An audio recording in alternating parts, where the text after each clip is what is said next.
Chapter 9. Alley Escape. Meanwhile, Joe and Chet had followed Aaron Lieber to his apartment house. It was a small stone building with doors to the outside at both the front and rear. They parked the truck half a block behind it and hurried back. Joe quickly scrutinized the premises. Then he assigned Chet to guard the rear door while he himself would watch the front. "If Lieber has our camera hidden in his apartment, he may sneak it out," Joe told him, "so keep your eyes open." "Okay," Chet answered. "Say, this kind of work sure can give a man an appetite," he hinted. Joe knew that once his chum had felt the pangs of hunger, it was hopeless to try to take his mind off of food. It took little prompting to send Chet rushing off to get both of them something to eat. The young detective watched both the front door and the service alley of the apartment house. No one came out, and it wasn't long before his stout pal reappeared carrying sandwiches, cartons of chocolate milk, and fruit. He handed Joe an apple. "This will do for an appetizer," he announced. Chet then divided the rest of the food and carried his portion down the narrow alleyway to take up his post at the rear door of the building. Actually, Chet found two doors there. One was located at the top of a short iron stairway and led into the first door of the apartment house. The second, which obviously led to the basement, was situated directly below the other. Chet looked around and selected a vantage point in the shadow of an adjacent building. "Guess nobody can see me here," he thought. As Chet began munching on his third sandwich, his eyes suddenly focused on the upper door. It was, he realized, being eased open. The figure of a man carrying a large package under his arm slowly emerged. Closing the door quietly behind him, he crept down the stairway. "The camera," Chet decided. He bolted from the shadow of the building. The man spotted him immediately. Startled, the stranger turned and broke into a fast run up the alleyway toward the street. Chet took off after him, still holding his sandwich and carton of chocolate milk. The distance between Chet and the man he was pursuing rapidly closed. In desperation, the stranger stopped and whirled about. Chet was caught off guard. You, the man hissed at him. Holding the package with one hand, he reached out the other and wrenched the carton of milk from Chet's grasp. Then he threw its contents full force into the boy's face. "That'll teach you," the man snarled. Here's a picture. Whoops. Let's see. There you go.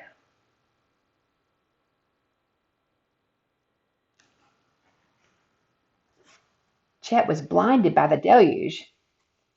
He stood sputtering, vigorously wiping the liquid from his eyes, and by the time he could see again, the man had disappeared. In disgust, Chet dashed out of the alleyway and around to the front entrance of the apartment house to warn Joe. No one was there. The farm truck was gone. Chet was in a quandary. Not only had the stranger disappeared, but so had Joe. Perhaps, Chet thought, Joe spotted the man running from the alley with the package and drove after him. I sure hope so. The stout boy took up a position across the street from the apartment house.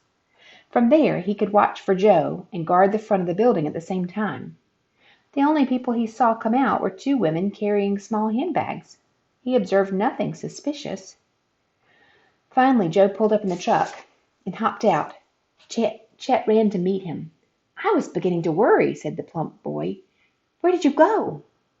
"While watching from here, I saw a man running out of the alley," Joe answered. "He was Lieber. Before I could catch him, he jumped into a car parked up the street. I chased him in your truck, but I got mixed up in a traffic jam and lost him." Chet told Joe about his encounter with Lieber and pointed to his chocolate-stained clothes. He apologized for having been caught by surprise. "It couldn't be helped," Joe excused him. "The car that Lieber jumped into was waiting for him, I'm sure. I managed to get the license plate number. We can check it out tomorrow with the motor vehicle department." By now, the boys were convinced that there was little to be gained by continuing to watch the apartment house, so they decided to go home.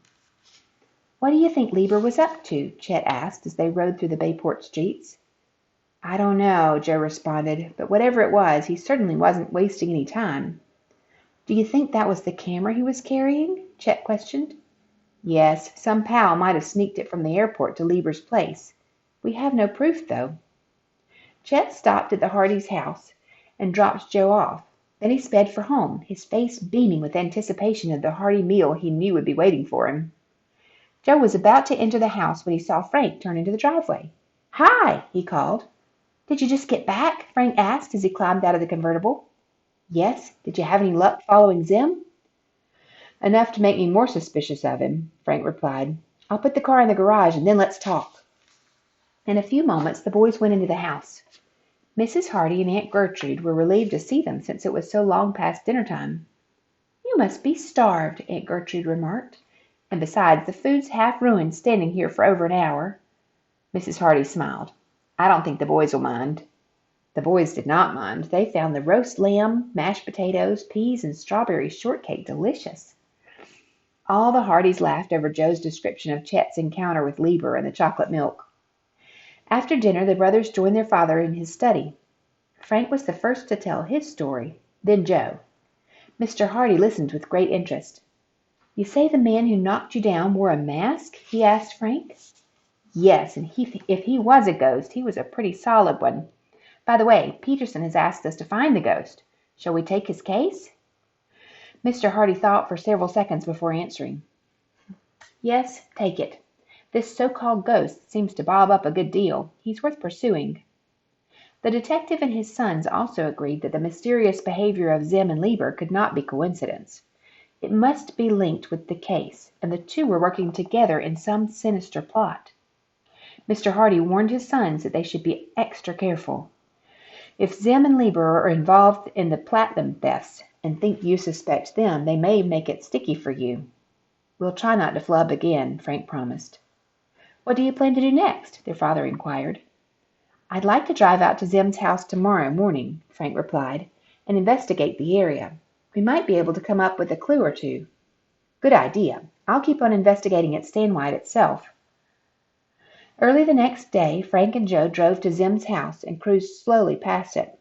They saw that the garage in which Zimm kept his car was empty and surmised that he'd already left for work.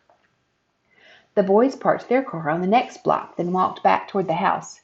They tried to act nonchalant. "That's where I ran into the masked stranger," Frank said, pointing. "You investigate that side of the house, and I'll reconnoiter the grounds."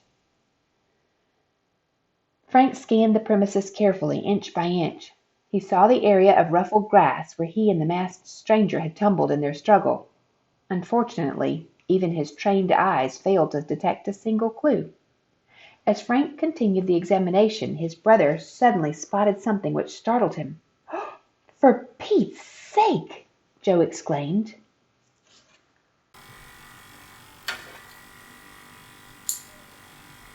Chapter 10. Startling Discoveries.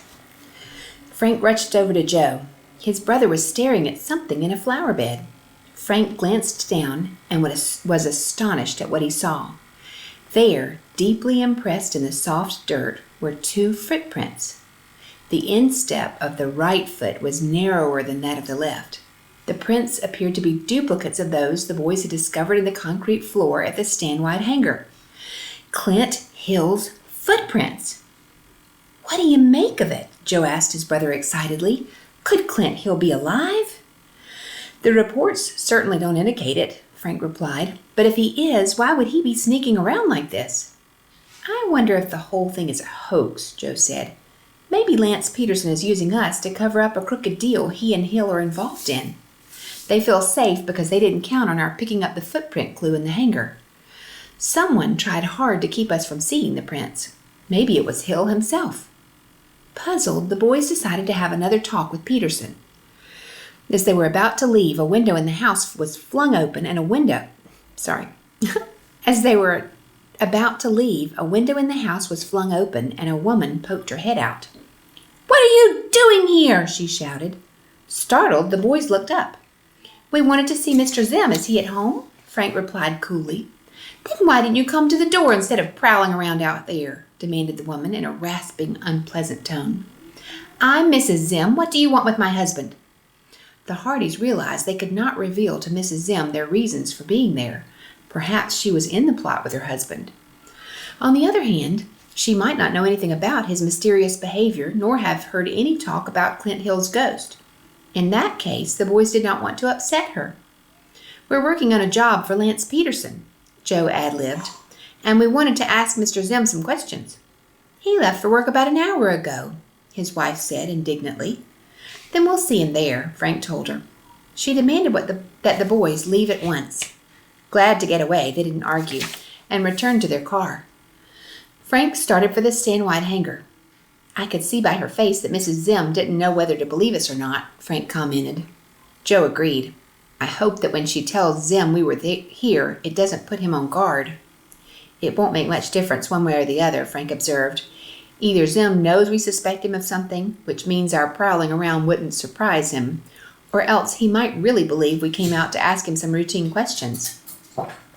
When the boys arrived at the airport, they went at once to the stand-wide hangar. Lance Peterson's office door was locked. As Frank and Joe strolled back across the hangar, they saw Jerry Madden come out of the operations room. "I've got a message for you," he called to the Hardys. "Mr. Allen has been trying to find you. He wants you to call him right away." Frank asked Jerry if he knew where Peterson had gone. Jerry said no, Peterson had taken the day off. Frank went to telephone Mr. Allen. "We're sending a large shipment of parts containing platinum to the Sunplat Tool Company in California tomorrow morning," the executive told him. "Our company cargo plane will make the delivery. Lance Peterson and Aaron Lieber will be flying it. Because of the great value of this shipment and the trouble we've been having, as an extra precaution, I would like you boys to follow in another plane. Can you do it?" The Hardys excitedly agreed. "Don't worry about arranging for a pilot in a plane. We'll handle that ourselves," Frank said. A short time later, he and Joe were in the operations room of Ace Air Service discussing the trip with Randy Watson. "The stand-wide cargo plane is a pretty fast ship," Randy said. "We don't have any equipment at Ace that would keep up with her. I'll have to lease a special plane." "Go ahead and make the arrangements," Frank told him, "but keep it quiet." On the way home, the Hardys stopped at police headquarters to ask them to check the license plate number of the car Joe had seen Lieber jump into. Detective Lieutenant Obles, a determined but pleasant man, sent the number to the Motor Vehicle Department by police teletype. In a little less than an hour, Lieutenant Obles called the boys at their home. "Here it is," the officer announced. "The report says the car belongs to Mr. Art Rodax." Frank thanked the detective, then hung up. "Art Rodax, our former boss!" he exclaimed, repeating the news to Joe. "Good night, he's a pal of Lieber?" Joe cried out. "Well, we're rounding up quite a group of suspects." Hoping to turn up another clue, the boys began calling all the camera stores listed in the telephone book. Not one of the shops reported having seen the stolen camera. At 5 o'clock, Mr. Freeman called Frank. The camera shop owner said that the developed pictures had just arrived. Mr. Williams, the name under which the pictures were left, has already telephoned that he's coming by for them. "We'll be right over," said Frank. "If Williams shows up first, try to stall him." "Okay." When the boys drove up to the camera shop, they saw a large, burly man who seemed to be arguing with Mr. Freeman. "That isn't Zimm," observed Joe. "Maybe he really does have a friend named Williams, and he was delivering the rolls of film for him." "Possibly," Frank agreed. "Then again, it might all be part of a clever plan to throw us off the track." The boys decided to demand a chance to inspect the films. As they entered the shop, Mr. Freeman turned to them with an air of relief. "This is Mr. R.C. Williams," he said, indicating his customer. Then he turned back to the man. These boys believed that at least some of these pictures belonged to them. "What?" shouted Williams. "That's crazy." "Then you won't mind if we have a look at the prints," Frank said politely. "Touch my pictures." "Touch my pictures," Williams bellowed, "and I'll sue every one of you." Mr. Freeman looked hesitant. He was thinking that perhaps the Hardys were being a bit hasty. At the thought of being involved in a lawsuit, he began to hedge. "Maybe we have no right to ask Mr. Williams to," he began. "We'll take the entire responsibility," Frank interrupted. "Mr. Williams can show us the pictures himself. We won't touch them." Williams protested strongly, but seeing that the boys were determined not to let him out of the shop without seeing the pictures, he ripped open the big envelope, peered in, selected a few prints, and scattered them on the counter. "None of the pictures belong to the Hardys," they admitted. "There!" Williams sneered. "You see, you guys ought to be thrown in jail." He quickly gathered up the prints and stuffed them back into the envelope. "How much do I owe you?" he snapped at Mr. Freeman. Just a minute, Frank said coldly. We want to see all the pictures. Get out of my way, Williams shouted. The shop owner, now more suspicious of Williams himself, offered to call the police. But at the word police, Williams paled. You won't have to do that, he blurted. Reluctantly, he reached into the package and displayed several more prints. I said we wanted to see all of them, Frank demanded. That's all there are, Williams insisted. Joe reached out and seized the envelope. Shaking it vigorously, he spilled more prints onto the counter. The boys were elated to find that their suspicions were justified. Among the pictures were several aerial views they had taken. Suddenly, Williams let fly with his fists. He caught Mr. Freeman under the chin, and the shop owner slumped down behind the counter. Williams then whirled around and rushed the boys with his own head down and arms flailing. Frank and Joe, taken off guard, skidded on the highly polished floor and went down. Williams grabbed the pictures in his large fist and crammed them hastily into a pocket. As the boys sprang to their feet, they saw Williams fleeing toward the rear exit of the shop.